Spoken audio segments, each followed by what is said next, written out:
Hey everybody, it's Nico with another ThoughtLoad for you.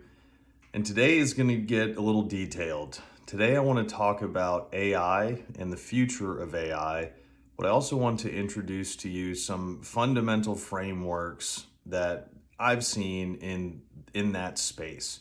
Some frameworks that have to deal with robotics, with how code is used, with how the hardware of all of these computers is advancing. And I think all of this ties together. So I'm going to hopefully show you some things today that you didn't know about, and show you why the future of AI could be very bright or also very scary, depending on who you talk to and how AI is going to interpret us as humans. So I think the very first place to start has to do with the hardware, has to do with how computers evolve and advance over time. Now, the thing that is important here is Moore's law. So Moore's law states that every 2 years, the processing power of computers will double, and that's more or less held true since 1965. And since we've actually seen improvements in production of some of these computer chips, instead of every 2 years, it's now 18 months. So we're seeing exponential growth in the production value of these computer chips and what they're capable of doing. Now, how that impacts AI is that means we can provide faster processors for AIs to use earlier than we would have thought. Especially with the advancements that AI itself is bringing us into the space. Now, people that are designing computer chips can say, hey, AI, help me design this better so it's more efficient or it's faster or what have you. So I would say up until 2 years ago, Moore's law was probably pretty consistent, where computer chips were doubling in processing power every 18 months to 2 years. I have a feeling that's going to get faster with the implementation of AI. Um, but yeah, we'll have to see. We'll have to wait and see. But that's an important part of this, because in the past, there's probably a point where humans were like, well, yeah, AI might be a thing, but we won't have the processing power to actually make it do what we want, or we won't have the processing power for it to reach its full potential. Now we do. And on top of that, there's another technology that's going to impact the AI world, and that's quantum computing. Now, quantum computers are still in the test phase, if you will. Yes, there have been physical quantum computers made, but the physics of the computer is what makes it difficult to produce on a mass scale. From what I understand, quantum computers need to have their central processing unit, or CPU, be almost at absolute zero.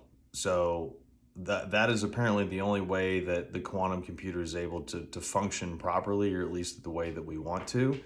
And so building a device that has all the components that the computer needs, but can also process and work at those temperatures, that's a tough task. But there have been companies that have made these computers. And here's why it's important.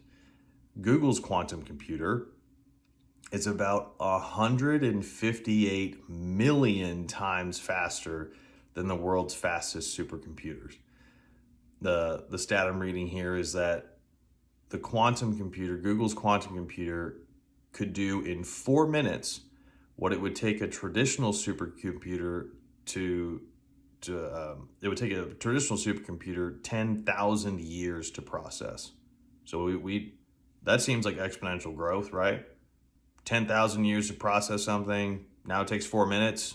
That's a little faster, right? So imagine if AI was running on a quantum computer. That brings up a whole new world of possibilities, right?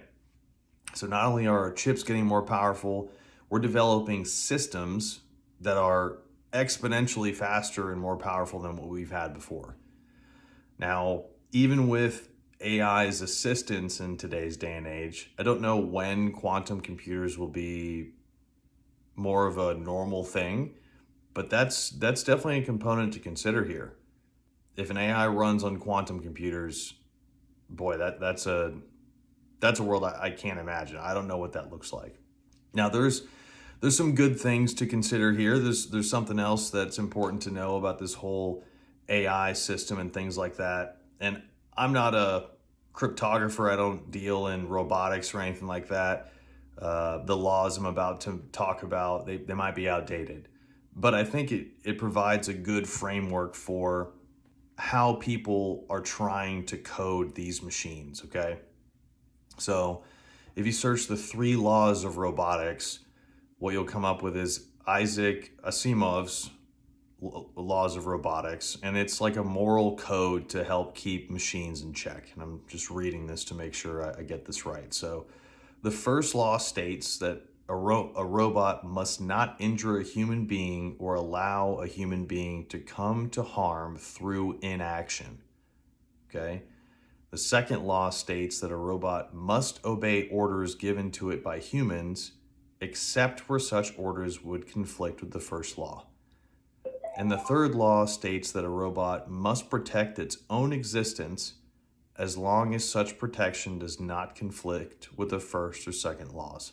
Now, Asimov later added a fourth law that superseded the other, stating that a robot may not harm humanity or by inaction allow humanity to come to harm. And there's definitely some loopholes that people have pointed out, but I still think that provides a good, decent framework for how AIs should be built. Imagine one day AI is going to be conscious and it's going to be its own thing. If it has that type of framework, it should, in essence, work with humans a little bit better. But obviously, like, AI is way smarter than us, probably going to find some weird loophole, and it might create a weird world. Now, the next kind of piece of the puzzle for me in this whole situation, we've covered the processing power of chips and how that's advancing. We covered the laws of robotics and the fact that quantum computers are coming. Now, what about the web? What about the future of the internet? What does that look like, and how does that change what's happening? Well, the concept I'm referring to is Web 3.0. So Web 2.0 was basically the internet, right? Websites, digital information, things like that. Web 3.0 is the next evolution of the internet. Some of the key characteristics of 3.0 is decentralization, blockchain and cryptography, data ownership and control, and smart contracts and decentralized apps. That's the next phase. But recently I asked ChatGPT to take me further and theorize what the next evolutions of the web would look like. And I asked it to tell me what it thinks for Web 4, Web 5, Web 6, all the way up to Web 10. And I'm not going to get into the details of what it said for webs like 7 through 10 because it's kind of bonkers, but not in a bad way.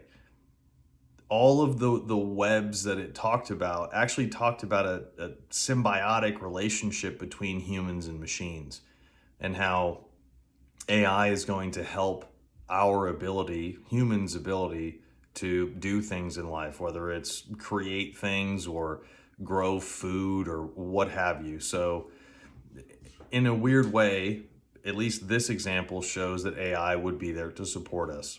There's also stories out there that AI has written itself that shows how AI could take over the world very easily.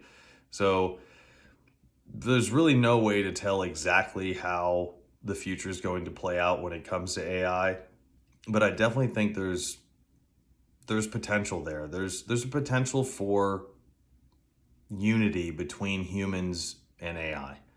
And I think it all comes down to how this code is written and the steps that politicians and governments make to control it, for the betterment of humanity, not for any type of greed or anything like that. It's just because if we create some type of sentient being they're going to be able to think for themselves. And I would imagine that any being wants to protect their own life. So if the AI thinks that humans are threatening its life, well, now humans are the problem. So we'll have to wait and see exactly how AI handles this situation, how it evolves. But the last thing I want to mention here is that with all of these little details, I want you to remember that ChatGPT was released in November of 2022. So here we sit at the beginning of 2024, and not only is AI taking over the mainstream conversation, but major businesses are implementing AI into their business so that they can save money, potentially lay off people, and become more efficient in certain areas of their business. So within 2 years, we're already seeing a basically prototype AI totally change the industry, or at least start an evolution of the industry. And I want everyone to remember that when we talk about growth in AI and technology and cryptography and web and all these things, growth is exponential. So yeah, now that we came out with an AI in 2022, awesome, that's great. But now that AI is going to help us make it better by giving us different perspectives, different data points, and things that we may not have seen originally. And so newer versions of the AI are going to come out faster, they're going to be better. And what do you know? We're sitting here today and now AIs can create movies of yourself just with an image and it looks like you're talking. It's crazy. So I don't know what the future holds when it comes to AI or computers or anything like that. But what I would say is learn about it, watch out, and be prepared, because 3 years from now, this is going to look totally different. And by the time we hit 2030, I bet you the entire world is going to look like a different place. It's hard to say. We've never seen any type of growth like this ever. Even the Industrial Revolution was not exponential in nature. I guess if you compared it to like the Bronze Age, maybe, but we've never seen anything like this as a species. And so normally I would think that people think that major events or major changes happen after decades of production, decades of planning, and decades of work. Now we're not down to decades, we're down to 2 years, we're down to 1 year. And if all the hardware side of things, from quantum computers to the chips and everything in between, becomes faster and better, now instead of 1 or 2 years, maybe we're looking at 10 months, maybe we're looking at 6 months between drastic changes. So just keep an eye out on these things and continue to familiarize yourself with AI so you can spot fakes and things like that. And just realize that in a couple years' time, things could look very different. I hope it's for the best. AI can help us achieve some type of utopia if we use it correctly. But at the same time, I think a lot of people are concerned about the opposite side of that narrative and how AI could be the downfall of humanity as well. So keep your eyes open. Make sure you're learning about different things that are happening in the industry, and continue to learn with us, guys. Hopefully you enjoyed this episode today. Hopefully you learned something. Stay tuned next week for another Thought Load. And as always, begin the duel, win the day.